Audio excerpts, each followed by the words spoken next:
If you've ever sat through a family dinner and felt like a stranger in your own bloodline, this story is for you. I'm Charlotte Mendez, 34, and I can still feel the exact moment my stomach dropped at my sister's engagement dinner. Not because of the food, not even because of her fiancé's ridiculously expensive proposal story that everyone pretended to care about. It was because of the moment my own parents laughed, right after my sister mocked me for not having children. The dining room was dressed up like something out of a wedding magazine. Crystal glasses, gold flatware, soft music. All of it staged to celebrate my younger sister, Sabrina, and her new fiancé, a military officer named Marcus. I had arrived early, helped set the table, lit the candles, made polite conversation. I shouldn't have bothered. "Charlotte," Sabrina chirped mid-toast, raising her champagne. "To my big sister, the most accomplished woman I know, no husband, no kids." But, hey, at least you've got opinions. The table howled with laughter, and right there I saw it, my mother trying to cover her mouth, but smiling. My father shaking his head like, "Sabrina, you're terrible," but still grinning. They knew why I didn't have kids. They knew what I'd lost, and they laughed anyway. I didn't even get the chance to defend myself, because that's when he spoke. From the far side of the table, Commander Lin, Marcus's superior, a sharply dressed, broad-shouldered man I'd never met, set down his glass and looked straight at me. "Ma'am, you're Judge Charlotte Mendez, aren't you, from the Foster Reform Committee?" Every head turned. My sister's laughter died instantly. The air changed. My napkin slid off my lap. But I didn't move to pick it up. For once, all those years of being invisible disappeared. Yes, that's me," I said quietly. Commander Lin nodded, impressed. "I read your paper on trauma-affected minors last year. Brilliant work. They don't make many judges like you." Suddenly, the room that had just laughed at my pain went silent. Sabrina looked like she'd swallowed glass. My parents stared at me like they'd just seen a ghost, and I felt something I hadn't felt in years. Not revenge, not yet, but something close. For those of you who love revenge stories rooted in truth, not theatrics, stick around. Because what you're about to hear isn't just about a family dinner gone wrong. It's about what happens when someone who's been used, erased, and cast aside finally chooses to stop apologizing and start speaking. And I hadn't even stood up from my chair yet. People love to say family sticks together. I used to believe that until I realized I wasn't part of the glue. I was just the bandage. Growing up, I was the girl who followed the rules. Straight A's, did the dishes before anyone asked. My parents never worried about me because I never gave them a reason to.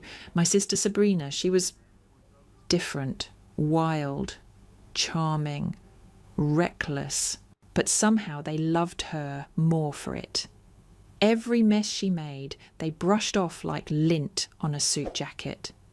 "She's just passionate," Dad would say. "She's finding her way," Mum would whisper, usually after another failed semester or disastrous relationship. And I was their plan B, their backup generator. When Sabrina got pregnant at 25 and tried to hide it, guess who she called the night she went into labour? It wasn't Mum. I showed up to the ER in the middle of the night, paperwork in one hand, Gatorade in the other. She was pale, panicked, barely coherent. I held her hand while she screamed. I cut the cord. I named the baby Lena because Sabrina hadn't even picked one. For the first few weeks, Sabrina tried to play the part. Diapers, late-night feedings, bottles. But it didn't last. She started disappearing at night, then whole weekends, said she needed to clear her head, said I was so good with Lena, maybe I could help out a bit more. I didn't hesitate. Not because I was trying to replace her, because Lena needed stability, someone who stayed. But then I got sick, not the flu, not stress, an infection from an emergency surgery, complications that left me unable to ever have kids. The irony, it happened while I was taking care of Lena full time, so Sabrina could go to rehab and heal. And when Sabrina came back, she didn't ask how I was. She just looked around my apartment and said, "Thanks for holding her. I'll take her back now." Like I'd been babysitting for free for nearly a year. And my parents, they said nothing. Actually worse, they said, "She's the mother, Charlotte. You can't stand in her way forever. I never asked for credit. I never wanted a spotlight." But that night, I realized something gut-wrenching. Even if you bleed for some people, they'll still ask you why the carpet's stained. You ever had that moment where you looked at your family and thought, "You don't see me at all, do you?" If that hits you, I'm listening. After Sabrina took Lena back, something inside me just shut off. I didn't fight. I didn't scream. I didn't beg. I'd like to say it was because I was being strong, but the truth, I was numb. Utterly, absolutely numb. So I went back to work. Law had always been my safe place. Clear rules, written consequences, people held accountable. It was everything my family wasn't. Over the next few years, I poured myself into the foster care docket. I took on extra cases, worked weekends, sat in courtroom benches for hours, reading reports no one else wanted to touch. And slowly, quietly, I climbed the ladder until I was appointed as a family court judge at 32. But I never told anyone in my family. It wasn't some big rebellious act. It was just protection from disappointment, from another forced smile from my mother, from another, "Oh, your sister's doing so well too. She just got a new boyfriend." From pretending they'd ever be proud the way they were of Sabrina when she didn't crash her car for a whole month. So when Mom invited me to Christmas that year, I went. Not because I wanted to, but because I didn't want to give them another reason to say I was cold. I sat at the kids' table, yes, literally. Sabrina brought Lena, now 3, and sat her in the seat next to mine. I didn't expect her to remember me, but halfway through dinner she turned and whispered, "You still smell like oatmeal cookies." And then she called me Mommy. Everyone heard it. The room went quiet for a second. My mum gave a soft laugh and said, "Sweetie, you mean Auntie Charlotte, right?" And Sabrina added, without looking up from her plate, "She gets confused sometimes. I'm the real mum. She just doesn't know better." I wanted to cry. I wanted to take that little girl in my arms and run. But I didn't, because no one in that room would have stopped me. They would have just watched me walk out and then gone back to eating like nothing happened. From that moment on, I stopped trying. I showed up when expected, brought gifts, smiled in family photos, but inside, I was gone. They didn't know about the kids I helped place with good families, the broken teens I fought to protect from being bounced from home to home. They didn't know that I'd built something real, something that mattered, because they never asked. They only wanted the version of me that made their lives easier. And the hardest part, I gave it to them. Until that night at the engagement dinner, when a complete stranger looked at me, really looked at me and said, "Judge Mendez." It was the first time I felt seen in years. And it wasn't from the people who raised me. If you've ever held your tongue for the sake of keeping the peace, You'll understand exactly what happened next. After Commander Lin spoke my name, the entire table shifted. I don't mean physically, I mean emotionally. It was like someone had lit a match in the middle of a gas leak. I looked up from my untouched salad and met his eyes. "Judge Charlotte Mendez," he repeated, respectful but firm. "The work you did on the National Foster Reform Committee, life-saving. I've seen the data myself. You helped cut child re-entry rates by 42%. That's not just impressive, that's historic." There was this thick silence at the table, the kind that screams louder than words. "Sabrina." She froze, fork midair, her mouth open just a little. My dad cleared his throat, looked down at his plate like it suddenly got interesting. Mum gave one of her tight-lipped smiles, the kind she always uses when she's embarrassed and trying to pretend she isn't. "And me?" I just nodded. "Thank you," I said, quiet, steady, almost afraid to say more, but something in me cracked. Maybe it was the years of silence. Maybe it was the pain of holding Lena through fevers and night terrors while her real mother disappeared for days. Maybe it was just finally enough. I looked at Sabrina right in the eyes and said calmly, "You mocked me for not having children. You laughed about my life. But you know I can't have kids." She didn't respond. Her mouth opened, then closed again, but I wasn't done. "You also know I raised Lena for almost a year while you were in rehab.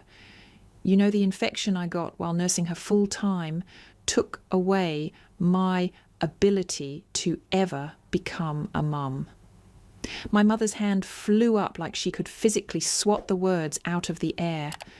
"Charlotte, don't do this. Not tonight. This is Sabrina's moment." That broke something in me.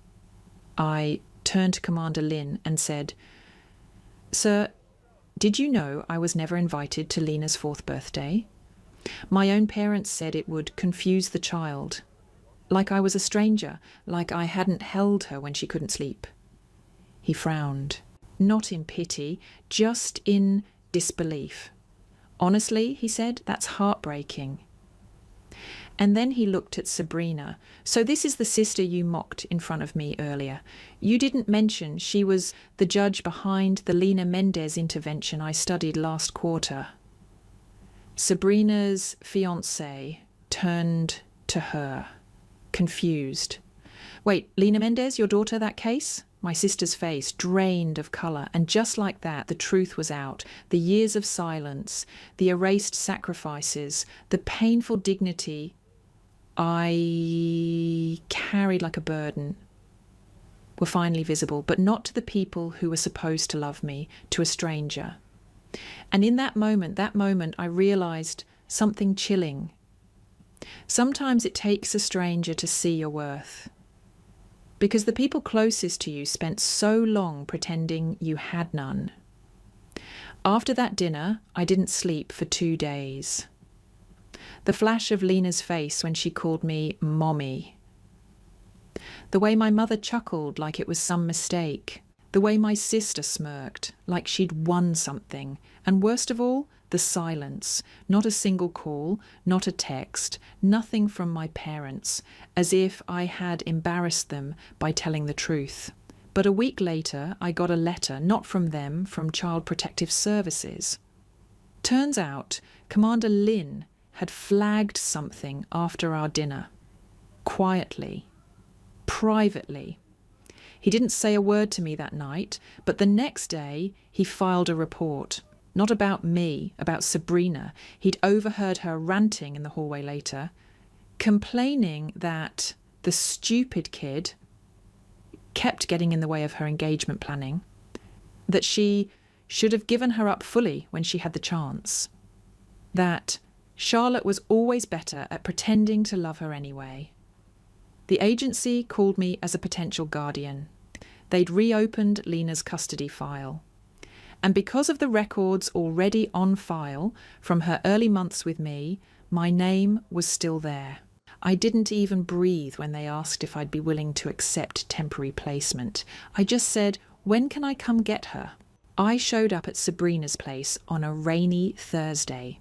She opened the door in silk pajamas, hair curled, drink in hand.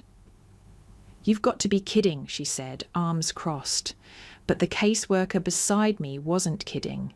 He handed her the paperwork. He didn't raise his voice, didn't argue. He just said, "You've been given 2 notices. This is the final one. Please hand over the child."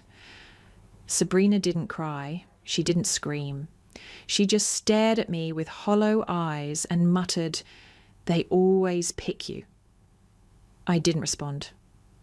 Not because I didn't have anything to say, but because Lena ran into my arms before I could. She hugged me so tight I felt my ribs shift. "You smell like cookies again," she whispered, and just like that, every ache in me softened.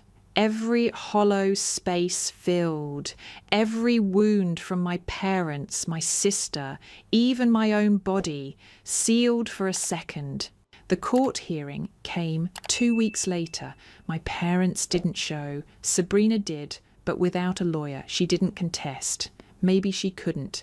Maybe she didn't care. Maybe she just knew she'd already lost. The judge signed the order, permanent guardianship. I walked out of that courtroom with Lena holding my hand and a folder in my purse with my name beside hers as legal mother. That night, after I tucked her in, she looked up and said, "You won't give me back, right?" I froze, swallowed, kissed her forehead. Never, not again. And when I closed her bedroom door, I finally cried, not out of sadness, but out of quiet, long overdue relief. Because the girl they said didn't belong in the family now had a family of her own. And maybe, just maybe, that was enough. The funny thing about being abandoned is you don't even realize how much it's shaped you until you finally stop begging for love. After the court ruling, I didn't tell anyone in my family. No announcement, no family group chat, no holiday card update. I didn't need their approval anymore. The first week living with Lena again felt like some kind of dream. Not perfect, but peaceful. She left drawings for me on my pillow. I made her blueberry pancakes every Sunday, the way I used to. And slowly she stopped asking, "When do I have to go back?" One evening, as we folded laundry, she asked, "Can I call you Mom again, or do I have to wait?" That's when I realised she'd been holding back, just like me. Both of us had learned to tread carefully around people who were supposed to love us unconditionally, but didn't. "You never have to wait," I told her. "You've always been mine." She smiled, grabbed a pair of socks, and skipped away. Months later, Sabrina sent a text. Short, no punctuation. "Hope she's okay. Tell her hi." I didn't respond, because love isn't a switch you flip on when it's convenient. And forgiveness isn't an invitation to re-enter someone's life. As for my parents, I saw them once at the grocery store. My dad made eye contact. My mum looked away. We passed like strangers in a frozen aisle. And weirdly, I was okay with that, because here's what I learned. Family isn't who shares your blood. It's who shows up, who listens when no one else does, who stays when things get quiet and hard and ugly. And Lena, she stayed, even after everything, even after being passed back and forth like some inconvenient memory. She chose me, just like I chose her. Sometimes at night, after she's fallen asleep, I sit on the couch with a glass of tea and look around the apartment. It's quiet, soft, warm. I remember the girl I used to be, chasing approval, saying yes to things that hurt me, mistaking silence for peace. And I grieve for her, but I also thank her. Because without her, I wouldn't have become this version of me.